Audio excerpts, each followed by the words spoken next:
Watchers in the Fourth Dimension. We put on a show. You understand?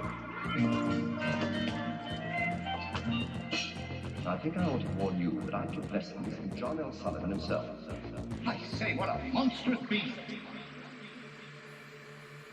Hello and welcome to Watchers in the Fourth Dimension. I'm Anthony. I'm Don. I'm Julie. And I'm Reilly, and I must admit your fellow does know how to curry a chicken.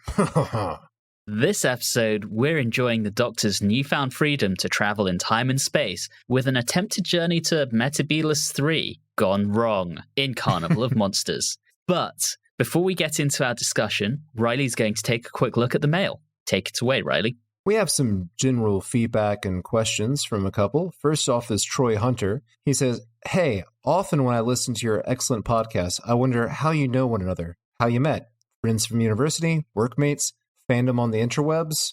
Before Anthony goes on to answer this, I believe I speak for the rest of us when I say that Anthony has captured all of us, much like Mystery Science Theater 3000, and that's how we are here, stuck watching all of Doctor Who in order. We are trapped in a basement. We are only given food that has appeared on the show. Please send help. In all seriousness, I am the common thread here in that I brought this motley crew together. I met Don at a house party about 11 years ago, heard he had a Doctor Who ringtone when a text came through, and kind of basically decided we were going to be friends, and he hasn't been able to get rid of me since then. As for Reilly and Julie, I met both of them at Wholanta and then thought, these are some smart people who are actually all kind of hilarious. I think they would be fun doing a podcast together. So when I had the idea, I asked everyone, and thankfully everyone said yes. Except Reilly didn't show up the first day. Reilly did not show up to our first prep meeting. Also, I love that I'm smart and funny, and I'm like, well, when did you meet me? It was probably around midnight, and there was probably a lot of alcoholic cherries involved. That sounds about right. David Campbell has a question regarding Season 9. He says, "I'm curious to know what you think a traveling companion character for Delgado's master would have been like. Would it be another evil Time Lord that he could respect as an almost equal? He doesn't think much of humans, but like the Third Doctor, I think he'd enjoy having someone to show off to and have marvel at his cleverness. As he has no loyalty, I imagine a companion wouldn't last long before getting left behind or killed." A stupid, admiring, but immortal lackey that he can kill when he's frustrated that will come back to life and just move on like there's nothing else that happened. It needs to be the chef from Enemy of the World. Griffin the chef. I don't know. I just can see that he prefers the company of old bureaucrats. He likes to have them around. He just seems to exchange one for another. Boy, then would we have a planet for him in today's episode? If he has an infinite supply of chicken, he could just take Mr. Chin with him. We have some questions regarding the Time Monster. Nicholas Rutherford says that, this isn't a question, this is a statement, says that Kronos' look always reminds me of Dave Hill of Slade. Anthony sent a picture of this to me earlier, and yes, I agree. Don Jeffrey Kroskop, I hope I'm pronouncing that correctly. You got the first part right. Yes. Says, a rather randy classic series tale. Oh, okay. It definitely was, I think we said, the thirstiest Doctor Who story to date. Yes, it was. Paul Arthur, also known as Doctor Who's 60s, 70s, and 80s, says, "One of the reasons I enjoy the podcast is you guys seem to be totally free of any preconceived notion of what the stories are like. Conventional fan wisdom has it that the Time Monster, Colony in Space, and the mutants are all terrible. But your positive comments have encouraged me to look at them again. And to my surprise, they are not nearly as bad as I thought." Woo! By the way, tomtit is an old-fashioned slang term for a small bird. Good to know. I believe it's a slang term for something else, but okay. Beardo Beatnik says that now that you all have sat through the worst of Pertwee, it's all rainbows and sunshine from here on out. On to the best season of Pertwee. We shall see. That sounds ominous. Yeah, it's a little bit of a threat there. The Whovian gal says, "I really like this one. It's not good by any objective measure I can think of, but I always have a ton of fun with it. The Amazing 3 and Joe character moments certainly make it worth watching." It's great despite its quality. And lastly, regarding the Time Monster, Astrazon Danglebert Zebulon says, "Kronos!" We have a comment all the way back to the mutants from Bill Lamont. in regards to Don's assertion that Veron could be recast with Matt Berry, Bill says, Matt Berry as anyone. I've even caught him in Gareth Marenghi's Dark Place and the IT Crowd. Good to see him still working in What We Do in the Shadows. I'm sure Don hasn't mentioned him. I've mentioned him. We are all big fans of Matt Berry, and my choice for next Doctor, I'm only 35% kidding. And clearly someone at Disney is also a big fan of Matt Berry. Yes, that is true. And lastly, in regards to our interview with Peter Purvis, Mike Zablinski said, I had the pleasure of getting to chat with him a couple of years ago at the Regeneration Who convention, and because he gave me a box of Thin Mints, he is automatically the best Doctor Who companion ever. Tied with Annika Willis, who also gave me a box of Thin Mints. What's with Doctor Who celebrities handing this gentleman boxes of Thin Mints? And why aren't they handing them to us? And what is their Girl Scout connection? I've been to many conventions and met many of these folks, and not one of them has given me a box of Girl Scout cookies, and now I'm feeling very snubbed. Previous Doctor Who actors, we know you all listen to this podcast. Next time you see Anthony at a convention, please, just like a sleeve of Oreos, just something. He'll even take Hydrox. That's the mail. Anthony, back to you. Thank you, Reilly. And as a reminder, we love getting your feedback, thoughts, comments, and questions, and we do try and read as many of them out as possible on the show. Please do get in touch. You can contact us through Facebook, Instagram, and Twitter at @Watchers4D, or you can email us at watchers4d@gmail.com. On to Carnival of Monsters. And for the background of this one, with Robert Holmes having previously seen a fair amount of success with his scripts, having delivered the season openers to seasons 7 and 8, script editor Terrence Dicks was keen to work with him again. Holmes was duly commissioned to write a storyline originally entitled The Labyrinth, which was to be designed with the idea of it being a budget story, one that could potentially be made without any location filming, and with much of the action being split between 2 separate locations with 2 separate sets of guest characters, allowing for actors to be hired only for half of the serial, depending on which location their part of the story took place in. Holmes formally received his commission for the scripts at the end of 1971 and quickly changed the name of the serial to Peep Show. During scripting, Dix was concerned that the only real threat that Vorg and Schirner encountered was that of a penalty for breaking import regulations. Oh no! And so Holmes added the subplot with the attempted overthrow of President Zarb. Holmes also took the opportunity to rename a number of characters and items within the script, including renaming the story's MacGuffin from Strobe to Miniscope. And ever the great wit, Holmes was cognizant of the budget nature of the story and named the Drashigs as an anagram of dish rags. Now, once the show's 10th season was confirmed by the BBC, Dix and producer Barry Letts started drawing up highly ambitious plans for the season. With that in mind, Peep Show was a natural addition to the season in order to basically balance the books, and it was placed second in the running order. Plans were made to kick off the season with the 3 Doctors, but Patrick Troughton's availability meant that that particular serial couldn't be filmed until later in the year. Letts made the decision to record Peep Show at the end of the show's 9th production block and to be held over to season 10. For this serial, Letts decided to invoke the clause in his contract that allowed him to direct 1 serial per year. He had, of course, previously directed The Enemy of the World and Terror of the Autons, as well as a significant portion of Inferno, albeit that one was uncredited.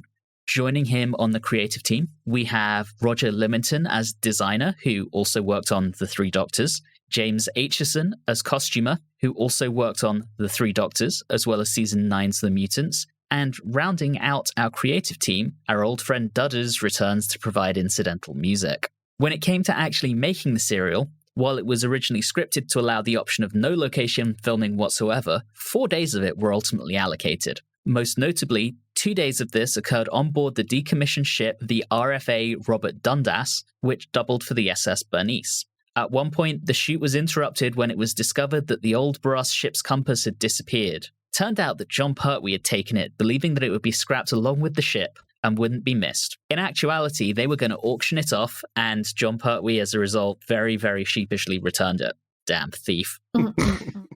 During studio recording, the title of the serial was changed from Peep Show to Carnival of Monsters. This change was made at the request of Dix, who felt that Peep Show had lewd connotations that he wanted to avoid. Robert Holmes was reportedly incredibly unhappy with this decision. A number of other changes also occurred during post-production, when episodes 2 and 4 were found to both be significantly overrunning. This forced a number of scenes to be cut, particularly those involving Vorg, Schörner, and the Interminor officials. Oh, no. Yeah, tragedy. Another incident of interest during post-production was the abortive attempt at introducing a new arrangement of the theme tune, the infamous Delaware theme by Paddy Kingsland. Oh, no. If you want to hear our thoughts on that, check out our 17th bonus episode in which we discussed it at the last holiday season. But that particular version of the theme was quickly dropped when BBC head of serials Ronnie Marsh voiced his unhappiness at the new arrangement and asked that the original Derbyshire arrangement was reinstated. It actually turned out that Paddy Kingsland didn't like the new arrangement anyway and wasn't exactly heartbroken at it being dropped. The finished serial was broadcast between the 27th of January and the 17th of February 1973. And with that, we will move into our short summary, which is with Reilly this episode. Over to you, my friend.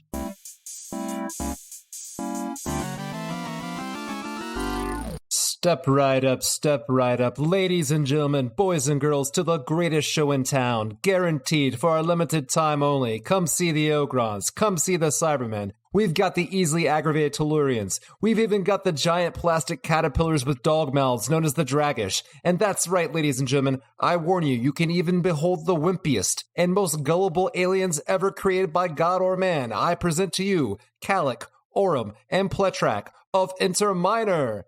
And if that doesn't interest you, in the next booth is a shooting gallery where you can fire an eradicator at baggage handlers.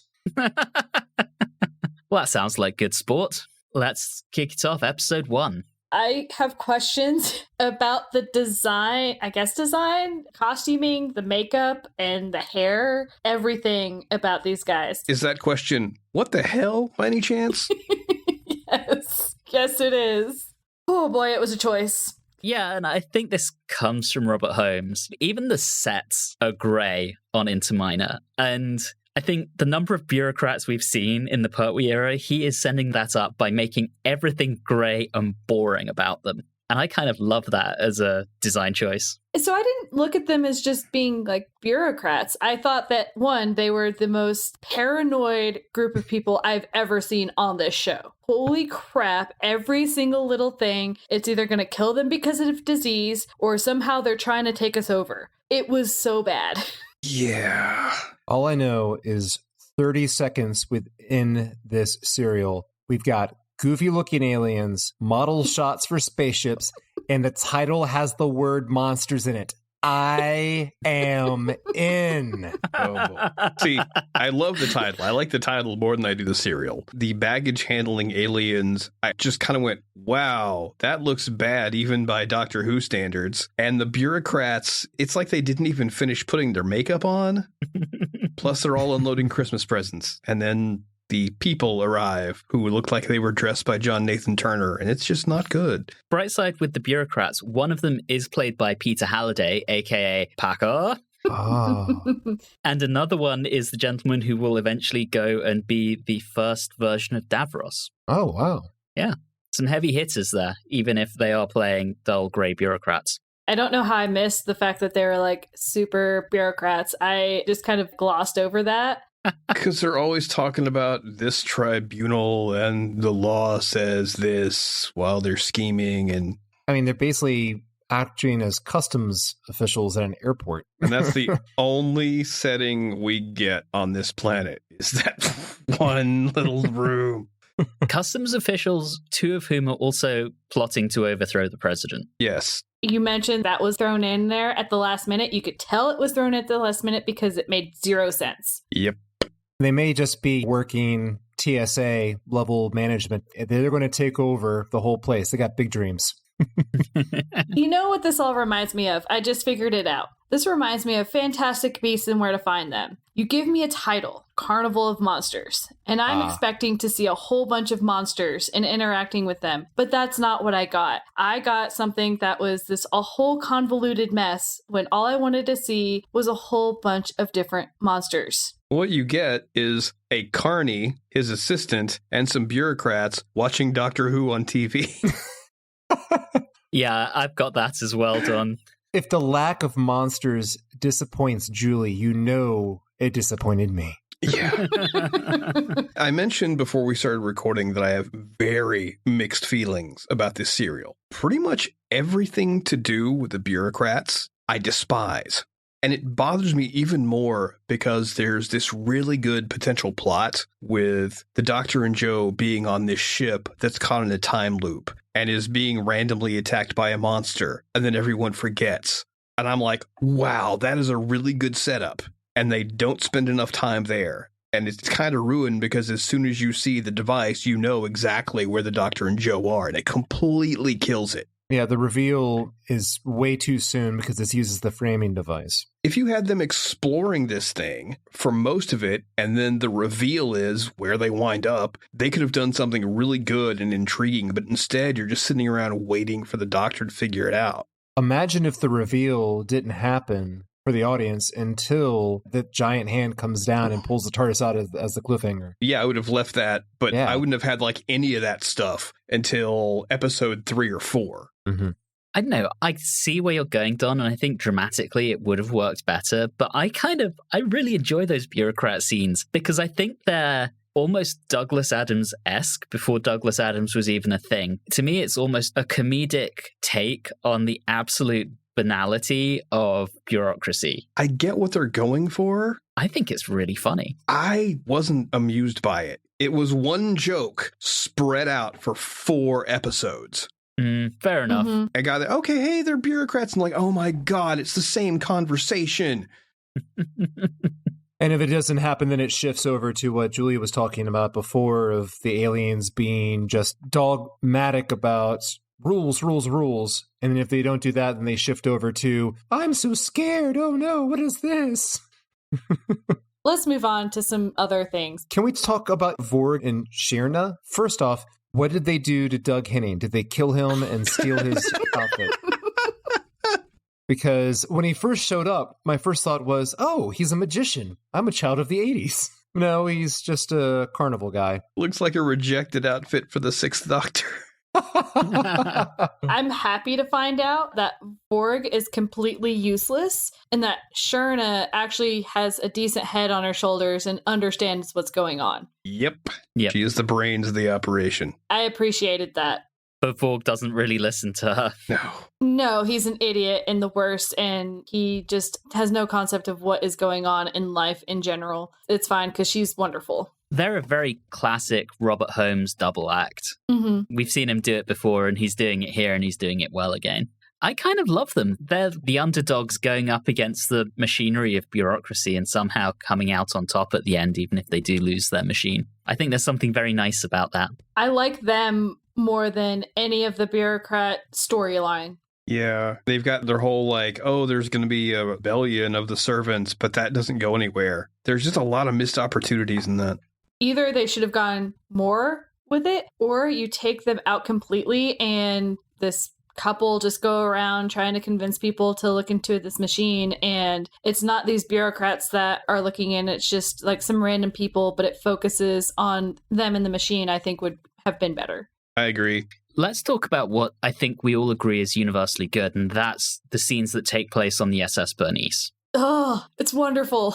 I love everything about it. And we've got Andrews, the younger officer, who's played by the legendary Ian Marter, who was originally in the running to be Captain Yates, turned the part down because he had other commitments, but he'll be back to be a companion at a later time, and I love him. Just in general, I love this setting, I love the crew, I love what they're doing, I love the concept of time just periodically resetting itself. Mm-hmm. I love the fact that it's like the Mary Celeste. I was like, hey, we brought in the Mary Celeste again. That's fun. And I love Claire. I love her. She doesn't do much, but I love her anyway. And I love how as that story moves along, we start putting the pieces together a little too early, but seeing the Doctor kind of figuring things out and seeing things that are strange, like the metal plate, that are just so strange, and he knows it's out of place, but no one else can see it. Those build that mystery that kind of feeds into that missed opportunity Don was talking about. I have obviously problems with this serial. It is also a serial I would be most excited to re-edit.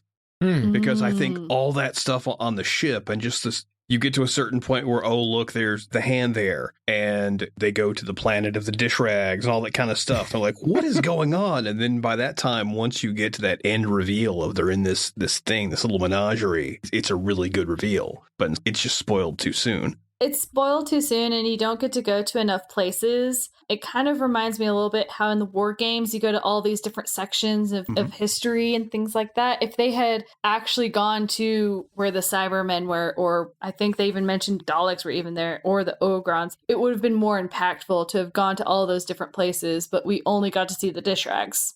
Yeah, we so almost got the only Cyberman story of the Pertwee era, but sadly it was not to be.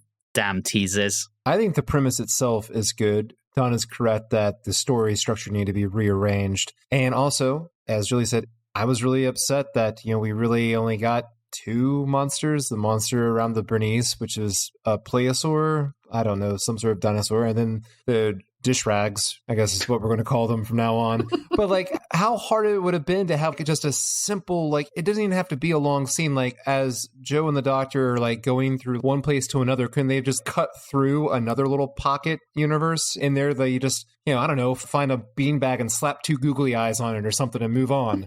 You had to, have all that stuff cut out so you could have more bureaucrats scheming and arguing. Yes. It was interesting because they show the brief glimpse of a Cyberman, and I'm like, you could have just very easily had them look in, they see the Cyberman, and the doctor says, nope, and closes it again and moves on. That would have been good. Yeah, it's a good little joke. Mm-hmm. Yeah.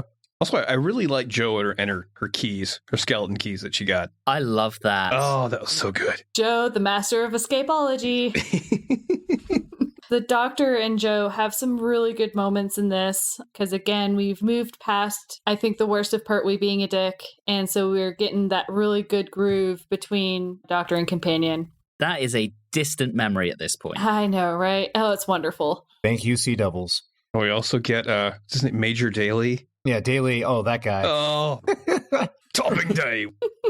Kind of casually a bit racist too. Oh, yeah. There's a line I wrote down. It's in episode 2, and I'm like, really? Ouch. I think he talks about the Madrassis being lazy, maybe? Mm-hmm. Yeah. I think it was the term Johnny Chinaman that I'm like, wow.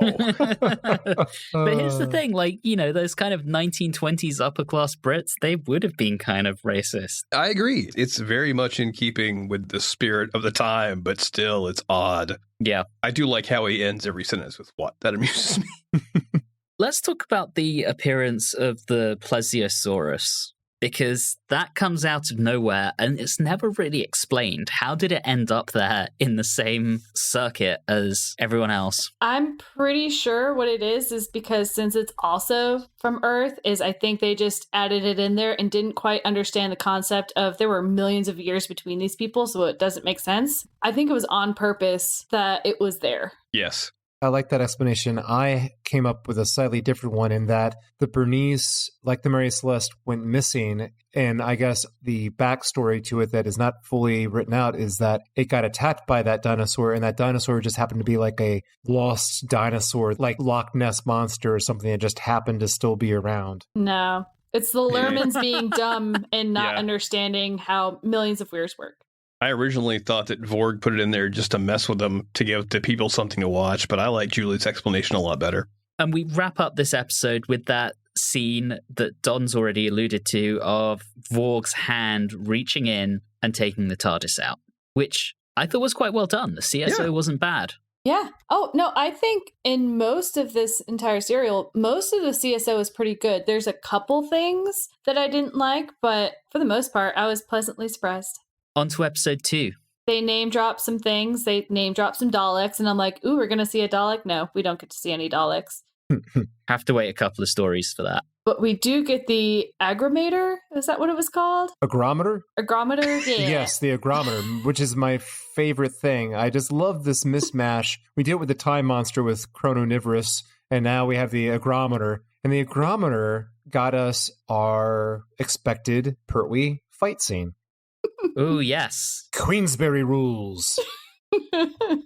Boxing seems, it's a natural evolution, going from Venusian karate to Venusian aikido. Now we're on to boxing.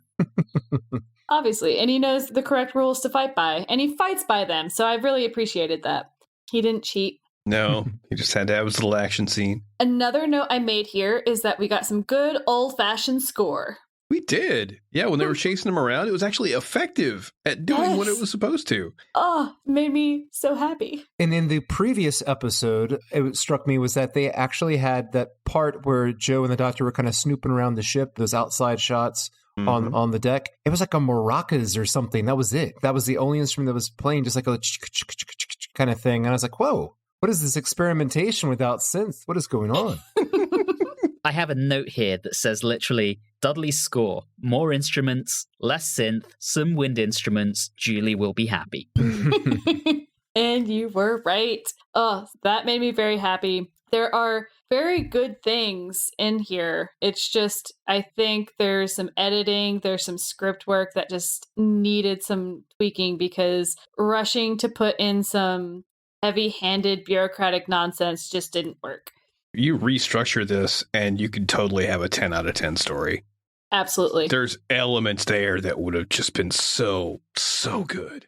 Speaking of, an element that I loved was them walking around the innards of that machine. And he talked about it's like walking inside a wristwatch. And I loved all of that stuff that was in there. I thought it was a lot of fun. I wish the set design was a little bit better there. I understand it needed to feel cluttered because it was kind of like supposed to be a circuit, but I don't know. I just thought it could have been a little bit more imaginative, especially when we get to our dish rag chase inside it. Your concept of the space, it gets completely thrown off, so you don't really know, are they near? Are they far? How much time do we have? I don't know. I love that set. And Katie Manning actually said something about it in an interview where she says, it was a big set and it was used very carefully. They would take a piece out and put another piece in and we could go right through the whole motion again, making the set look a lot bigger than it was. They did a lot of homework on that. And I kind of saw that. Like it was very clearly just rearranged periodically and different pieces added, removed to give the impression that they were going through different parts of the machine, but it was still all one set. So just making more with less, basically.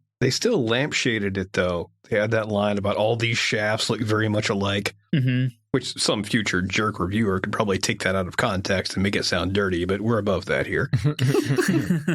So I think we're mostly all in agreement except for Reilly. I mean, I'm not saying they're the worst I've ever seen. I was just a little disappointed. I was expecting more. You have to understand, I already mentioned this before.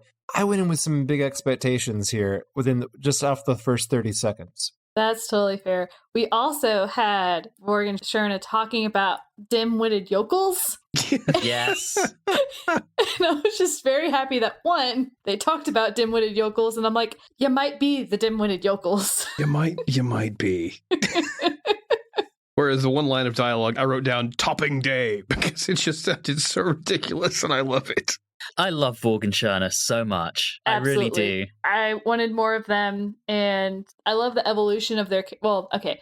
It's not even the evolution of the characters, because they don't really change, but just how the plot revolves around them is really fun. Yeah, I would agree with that. So what you're saying is a spinoff is what they needed. Yeah, big finish.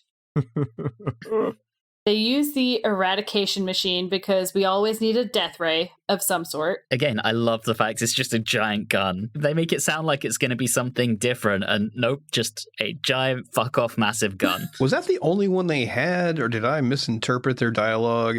I think they had more because they mentioned that they're already working on a newer model. So I assume. I guess, but the way they were talking about it was like, all we got to do is mess with this one. Maybe there were more, they just weren't easy to get. It's like one per spaceport or what have you. But the best part of the whole thing is that out of that, we get Pertwee saying, get up, not yet, I'm only half cooked. Oh, yeah. I'm like, Joe, that is wonderful. I love it. Again, their banter and some of the lines that they're given work really well. Absolutely. One thing with the Doctor I really love is just as there are concerns around anyone getting out, or anyone trying to escape, that's actually vocalized, and it just cuts to the Doctor and Joe trying to escape. After Borg is saying, it's practically escape-proof.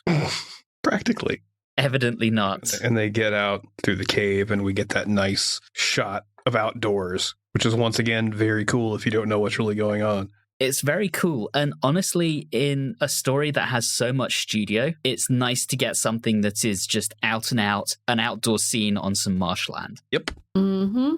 I liked that. I also liked the TARDIS effect when it goes from small to big. Yeah, that was some well done CSO as well. Also a bit of foreshadowing of what will happen should anything else escape. Mm-hmm. After that happens, we get the paranoid interminers or whatever, and they are like, oh my gosh, disease, war, all this stuff is going to happen because this thing grew big. I'm like, guys, I promise you're freaking out for the weirdest of things, and I don't understand how you can have gone through life freaking out about one thing that happens like that's not expected. They kept reminding me of Kif from Futurama, just always being scared and nervous about things. System fluid-filled bladders. Oh no, the diseases. That was pretty good, Don. Yeah, it was. I've spent a lot of time practicing useless things like that. But I mean, I've definitely been through customs situations where there have been numerous things about importing food and what have you, and I've been pulled aside and had my bag checked on arriving into the US before to see what I might be carrying. So it's almost like they've taken those things that are part and parcel of customs and dialed them up to 11. It's the dialed up to 11 that just, I can't shake it. It's something silly. Back to outside, we finally get to see a Drashig rising up, roaring at the Doctor and Joe. I thought the puppet was pretty good. It is significantly better than the dinosaur and the Silurians. Yeah. And that's our cliffhanger. So episode 3. I love that look as it pops up and then it just kind of snaps its head over and it opens up and makes that noise. I don't know what it is. It obviously is not supposed to be intimidating because it's a special effect from so many years ago, but I enjoy it because it makes me laugh so much. There's something very goofy about it that I really like, and it really makes me happy. If you kind of squint your eyes a little bit, it almost works, and it's very kaiju. Yeah, I see what you're talking about with that. Yeah. That's exactly where I was going. It feels like something straight out of Godzilla. I love it. I thought it was wonderful. It's one of those things where I'm like, man, if you had given me another episode and another section of this thing with another ridiculous monster like this, and gold. And we more or less very quickly hear about how dangerous they are. Vorg talking about them eating a spaceship. Yeah. And in any other story, you know, knowing this was the budget story gives a little bit of hindsight to this. But if I didn't know this was the budget story, I would be complaining. I'd be like, well, maybe show them eating that spaceship. But of course, they didn't have the money for that for this one. As I've talked about rewriting this stupid thing for most of this, going back to the kaiju thing, that would have been my climactic ending, in that they let them into the city to show off to the people that they think are going to revel, and they put it on display. And then one of the Drashig gets out and gets big and is basically attacking their city. Go full-on kaiju movie. Full-on kaiju, because they get out anyway, Yeah. but then you get bigger stakes. Mm-hmm. I didn't quite understand their thought process when it's more in episode 4, but our thought process is we're going to get it out, but like only immediately outside of this thing. And then what were you planning on doing with it? Did you think you would be able to like lead it somewhere? It was a weird thought process. We're at ground zero. We're safe. It's like the eye of the hurricane. It'll be fine. No. I want to focus a little on when the Doctor realizes they're in a miniscope, because that cues an interesting morality debate between Joe and the Doctor about the ethics of it. Yeah, that was quite good. The writing felt like it was really, it didn't go completely there, but it just stopped just short and asked the question of the audience, like, well, going to a zoo? What do you think about that now? It was good. And what I liked about it was just the fact that it didn't go all the way and just be, unsubtly. It just posed the question and just said, well, figure it out for yourself. And if it had been made, I don't know, 20, 30 years later, I would have almost thought that it would be a commentary on reality TV, particularly in episode 2 where you see Vorg dial up the agrometer. That is very much the manipulation you see them do on shows like Big Brother. Yeah. Where they deliberately ratchet up the tension to get some good drama. It almost feels ahead of its time with that. Yeah, I think if it were a little bit more modern, they would have gone down the reality TV versus the being in the zoo thing. To a degree, like the comparison with the zoo, although I've known people who've worked in zoos and are there for the research and teachings that can happen with zoos, and depending on how it's run, I won't go onto my soapbox there, but obviously zoos at one point in time were very much more of a, hey, we just put them in a cage and you can just look at them, which is different than how a lot of them are handled now, not all, obviously. But I did like that they towed that line, but they did, I think, go the right direction in saying, like, there is also that slight difference of these are intellectual beings. There is a certain morality line of the mental capacity of who's stuck in there. Yeah, although what I think is interesting is Vorg and Schörner are very deliberately painted as vaudeville characters. So this is, to your point, Julie, very clearly meant to be more reminiscent of those kind of Victorian and Edwardian era zoos of animals basically in cages for people to just look at. Yeah, gawk at. That's the word I was looking for. Thank you, Don. Versus the actual scientific purposes of a modern zoo. I love the way Robert Holmes very deliberately anchors it with that kind of imagery. And we got real deep here, guys. We did. Let's talk about some more googly-eyed monsters, all right? Yeah. I can point out that we did get another very excellent Navy beard with, I think, the captain of the ship, maybe. It was wonderful. I will always find the Navy men who have a good, excellent beard. And it's also in episode 3 where we have continual shots in many different locations within the miniscope where the Drashigs break through walls like the Kool-Aid Man. And I love it because every single time, maybe it's because I mentioned Mystery Science Theater 3000 so often, but it's a joke they would often do when doing kaiju movies, is when their mouth was open, I immediately, once they like crash through a wall, in my mind, I heard them saying, "Hey!" Every single time they did it. God, I cannot emphasize how much I love the goofiness of that character design so much and how it moves.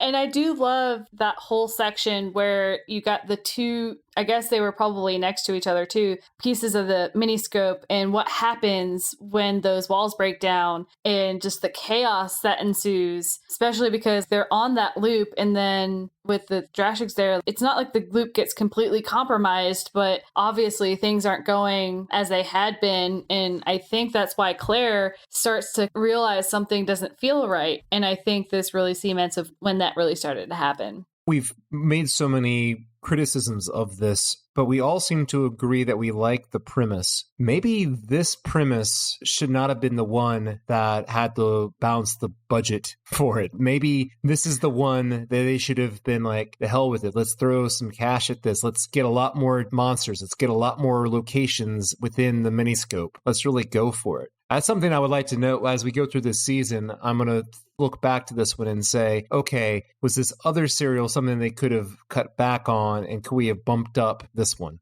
Yeah, I'm going to be interested to get your thoughts on that as we go through it as well, knowing what's coming. We've got an epic coming up.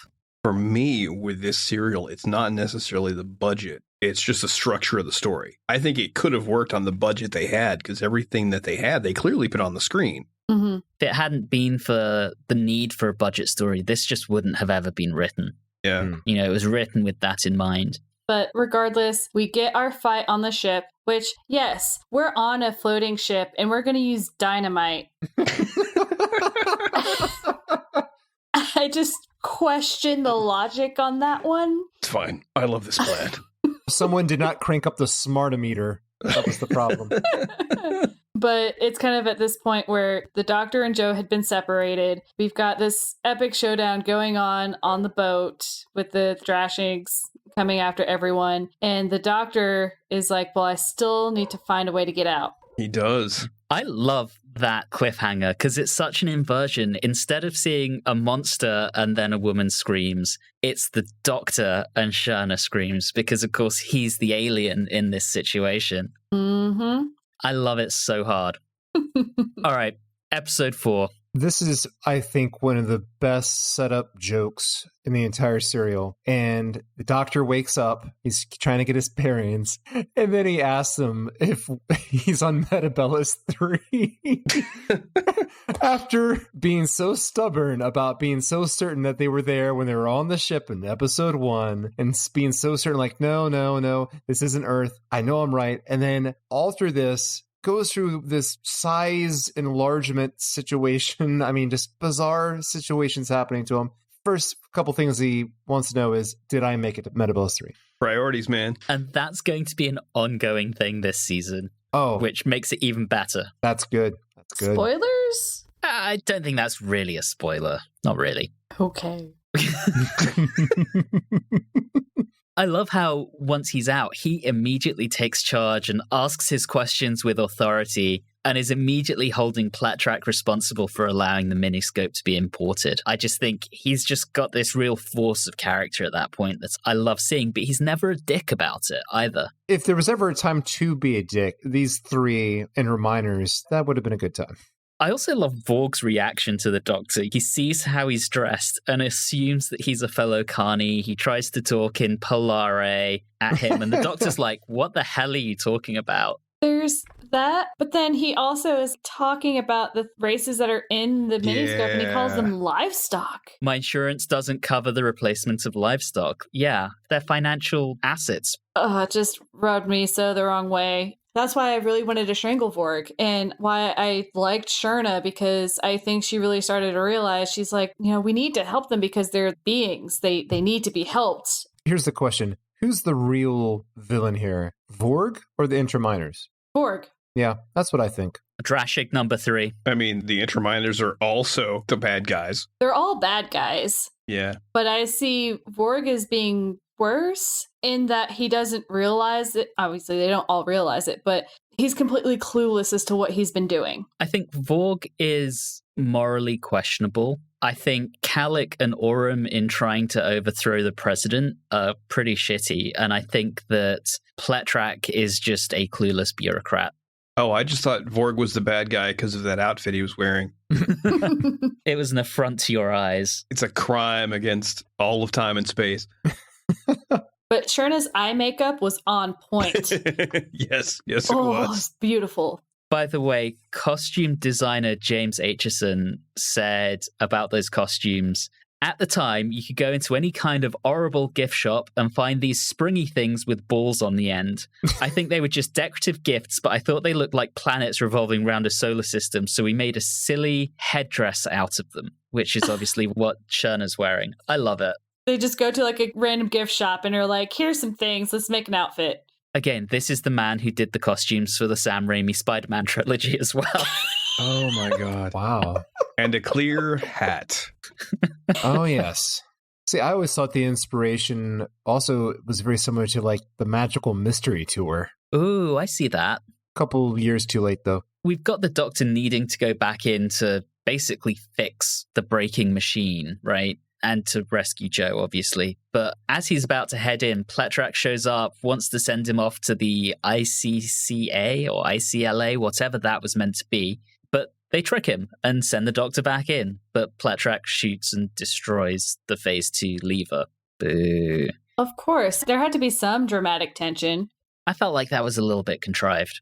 It was, but then we get this wonderful little thing where Vorg and Sherna are trying to fix it, and he's like, hey, touch this. And she's like, ow. And he's like, that. And I was like, really? That's how you want to find the live terminal? Yeah, this final episode has a lot of fun action. There's that. There's the Doctor heading back in. Everyone's struggling because the machine's breaking down. But equally, you have a Drashig escaping, and the Eradicator's useless until Vorg fixes it and guns down the Drashigs. And I'm there just thinking, yas!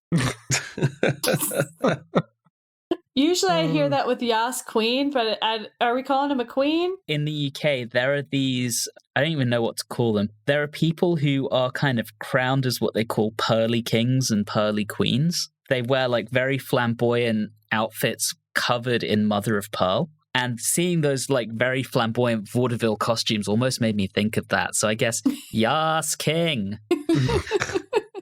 So, Julie, I know you keep harping on about Scherner, but I love how when Vorg is about to give up on getting the miniscope fixed, it's Scherner who says, but we can try. Yes. And I love her determination here. It's just, she basically saves the day. I honestly don't understand what Scherner is doing with Vorg. She could do so much better. The dance group just sounds better. Yeah, she knows it. She's made a mistake. I think she's going to be leaving his ass as soon as she gets off that planet. I think so too. She should. The flip side of this is everyone gets sent back, the Doctor and Joe appear outside, and the miniscope is destroyed. And then we cut to the Bernice, where you get Major Daly looking up from his book and saying, disappointing ending. Robert Holmes, you absolute cad. I love that piece of it. I love and continue to love the father-daughter dynamic that him and Claire have. I think that's wonderful. And we finally get to cross off the date on the calendar. And he finished his book. I liked that, bringing that little thing back. Also, it makes me wonder because the Doctor said that the Bernice never made it to wherever it was going, I think Bombay. So what happens to it after this? Apparently it gets back. Or an enormous shark eats the entire boat. Awesome.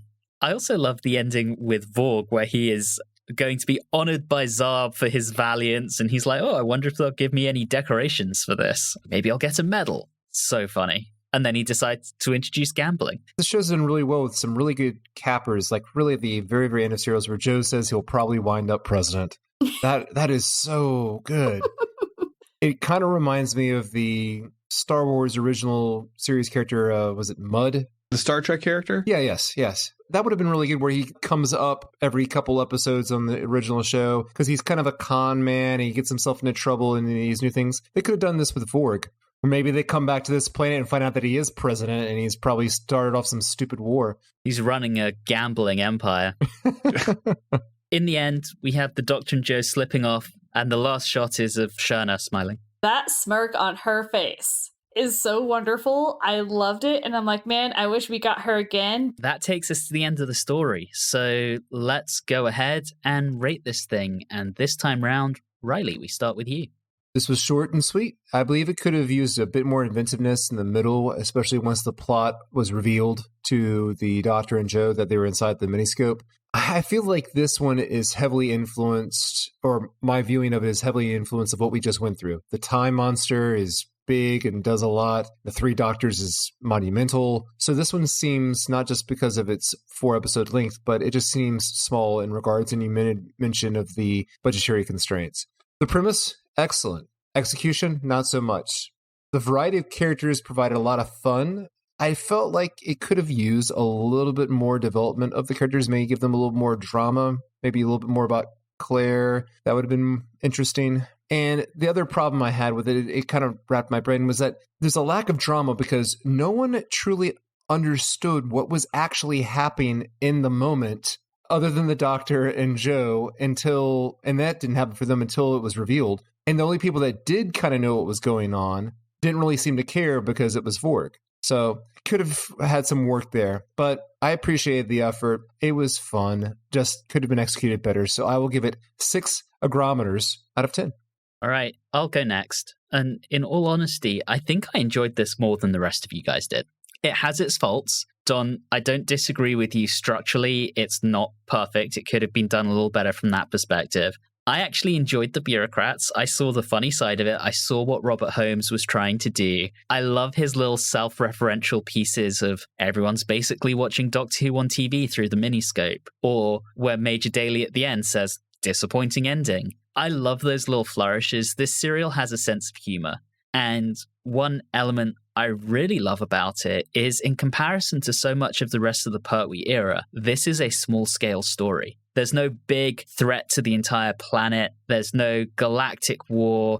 There's no threat to the universe like we had in the Three Doctors. It is very small scale. The threat are to these particular aliens who are plotting to overthrow their president, but they'll clearly never get there because they're incompetent. I just enjoy it. The Bernice crew are great. The Drashigs are well realized. I think this is just a lot of fun, and it stands up on its own, and it's definitely one that was rightfully capped at 4 parts. So for me, this one gets 7.5 dish rags. Don, you're up next. I think I've expressed most of my issues with this serial. I don't think it's terrible. It's not garbage. I just found that it left me wanting more and thinking of ways to fix it, because to me, the constant cutting between the bureaucrats and what was going on in the miniscope didn't work. I would have been more than happy if they had cut out a lot of the bureaucrat stuff and kept it as a reveal, like late in episode 3 or episode 4, because I really liked that initial premise of, hey, we're on this supposed missing ship, we're in a time loop. I would have liked to have seen things happening inside there that we don't really know the cause of. Like, as the systems are breaking down, the people on the Bernice are getting their memories back and are wondering what has been going on. How long have we been here? That kind of stuff really would have been much more interesting. There's a lot of potential here, and I don't think it quite lives up to it, but there's some good stuff here too, so it's not awful. So I'm going to give it 5 googly eyes on socks out of 10. And then last but very, very much not least, Miss Julie. I think we're a little all over the place on this one, what it feels like. There's a lot that I agree with Dawn. I also expressed my dislike of the bureaucrats, and I thought that it felt like it was tacked on at the end, and we found out that it was tacked on. So I don't particularly care for that. I would have loved to have had at least one other monster that was really a part of this to really flesh out the fact that this is, yes, indeed, a carnival of monsters. But we have excellent moments between the Doctor and Joe. Anything that was on the USS Bernice was wonderful. We got real music, not a whole bunch of synth. We got Joe being an expert in escapology. So there's some good, there's some bad. I'm giving it 6.5 on point eye makeups out of 10. Ooh. Well, that gives us an average for the story of 6.25. The last time we had one that low was all the way back in season 8 with The Mind of Evil. This is disappointing by our completely arbitrary ratings. That takes us to the end of the episode. We will be back next time as we immerse ourselves in an absolute epic with Frontier in Space. But for now, as always, thank you so much for listening and have a good one.